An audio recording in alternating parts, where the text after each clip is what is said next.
तो चलिए अब सीधा रुक करते हैं जहां पर रक्षा मंत्री राजनाथ सिंह प्रेस वार्ता को संबोधित कर रहे हैं। हो रहा है साथियों, BrahMos integration and testing facility का उद्घाटन इसलिए भी महत्व रखता है क्योंकि आज का दिन बहुत ही खास है।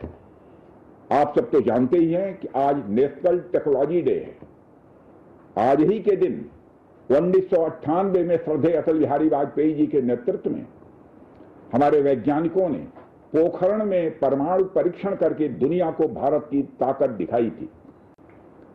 और वह परीक्षण हमारे साइंटिस्ट, इंजीनियर्स, डिफेंस पर्सनल और कई अन्य स्टेक होल्डर्स के अथक प्रयासों का ही परिणाम था। यह हमारे वैज्ञानिकों तथा इंजीनियर्स को मान्यता देने, उनको रिकॉग्नाइज करने और उनके कंट्रीब्यूशन को एक्नॉलेज करने का दिन है।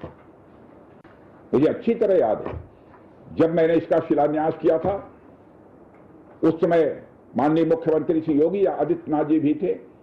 उस दौरान मैंने यह इच्छा जाहिर की थी कि जितनी जल्दी हो सके इस प्रोजेक्ट को पूरा कर लिया जाए। और मुझे यह देखकर बेहद खुशी हुई कि आप लोगों ने मेरी भावनाओं का सम्मान रखा और महज 40 महीने में इस प्रोजेक्ट को पूरा करके दिखाया। आज हमारे आसपास जैसी परिस्थितियां हैं उसे देखते हुए यह बेहद जरूरी हो जाता है कि हम अपने लक्ष्यों को ऐसे ही समयबद्ध तरीके से पूरा करते रहें। इस मौके पर मैं उत्तर प्रदेश के माननीय मुख्यमंत्री श्री योगी आदित्यनाथ जी का विशेष आभार प्रकट करता हूं। यदि इतने कम समय में ब्रह्मोस की इंटीग्रेशन एंड टेस्टिंग फैसिलिटी की स्थापना हो सकी तो इसके पीछे योगी जी का बहुत बड़ा योगदान है।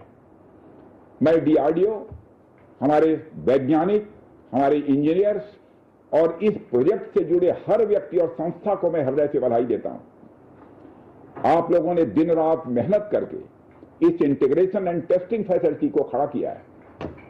देश भर के वैज्ञानिक, इंजीनियर्स और युवाओं का योगदान हमें इस फैसिलिटी सेंटर में देखने को मिलेगा।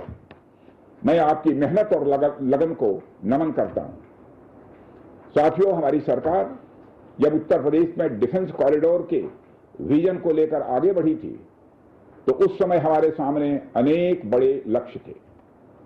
उन तमाम लक्ष्यों में से हमारा एक उद्देश्य यह भी था कि हम उत्तर प्रदेश को एक बार फिर देश के प्रोडक्शन सेंटर के रूप में डेवलप करें।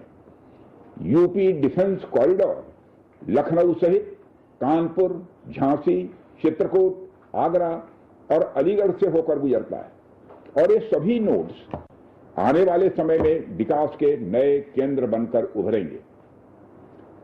साथियों, एक उदाहरण मैं आपके सामने रखूं तो आप में से बहुत लोगों को पता होगा कि एक समय कानपुर और आसपास का क्षेत्र प्रोडक्ट्स की मैन्युफैक्चरिंग के लिए जाना जाता था। आर्थिक रूप से यह क्षेत्र बहुत ही समृद्ध था।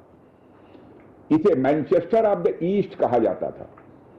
लेकिन आजादी के बाद अनेक कारणों से आर्थिक प्रगति की राह में यह क्षेत्र पिछड़ता गया और कहीं पीछे छूट गया। मैं उन कारणों में तो नहीं जाना चाहूंगा, पर कहना यह चाहता हूं कि यूपी डिफेंस कॉरिडोर के निर्माण के बाद यह क्षेत्र फिर से एक बार अपने पुराने वैभव को प्राप्त करने की ओर आगे बढ़ चला है। मुझे इसमें कोई संदेह नहीं है कि कानपुर विकास की उन ऊंचाइयों को छुएगा जो दुनिया के विकसित क्षेत्रों के लिए अनुकरणीय होगा। कल को वेस्ट में कोई क्षेत्र जब बहुत अधिक प्रगति करेगा तो उसे कानपुर ऑफ द वेस्ट कहा जाएगा। इसी प्रकार डिफेंस इंडस्ट्रियल कॉरिडोर के सभी नोड्स को डेवलप करने के लिए हम पूरी तरह से कमिटेड हैं। मुझे यह भी बताया गया है कि अभी उत्तर प्रदेश डिफेंस कॉरिडोर में aircraft manufacturing, UAV, drones, ammunitions, composite and critical materials, small arms, textile तथा पैरासूट आदि में मेजर इन्वेस्टमेंट किए गए हैं। एक अच्छी बात यह है कि इस डिफेंस कॉरिडोर में हमें पब्लिक सेक्टर और प्राइवेट सेक्टर दोनों की ही बड़ी अहम भागीदारी दिखाई दे रही है। साथियों, जब मैं प्राइवेट सेक्टर की भागीदारी की बात कर रहा हूं तो मुझे यह बताते हुए बड़ी खुशी हो रही है कि लखनऊ में ही पीटीसी इंडस्ट्रीज लिमिटेड द्वारा titanium and super alloy material plants की शुरुआत की जा रही है। इसके अलावा 7 एडिशनल क्रिटिकल प्रोजेक्ट्स की भी नींव इस समय रखी जा रही है। यह निश्चित रूप से रक्षा क्षेत्र में भारत की आत्मनिर्भरता की गति को और तेज करेगा। मैं इसके लिए श्री सचिन अग्रवाल को भी बधाई देना चाहता हूं। हमारा सपना है कि उत्तर प्रदेश दुनिया के टॉप डिफेंस प्रोडक्शन और एक्सपोर्ट डेस्टिनेशन के रूप में जाना जाए। आज जो ब्रह्मोस फैसिलिटी शुरू हो रही है, मैं समझता हूं वह यूपी डिफेंस कॉरिडोर का एक गौरव होगा।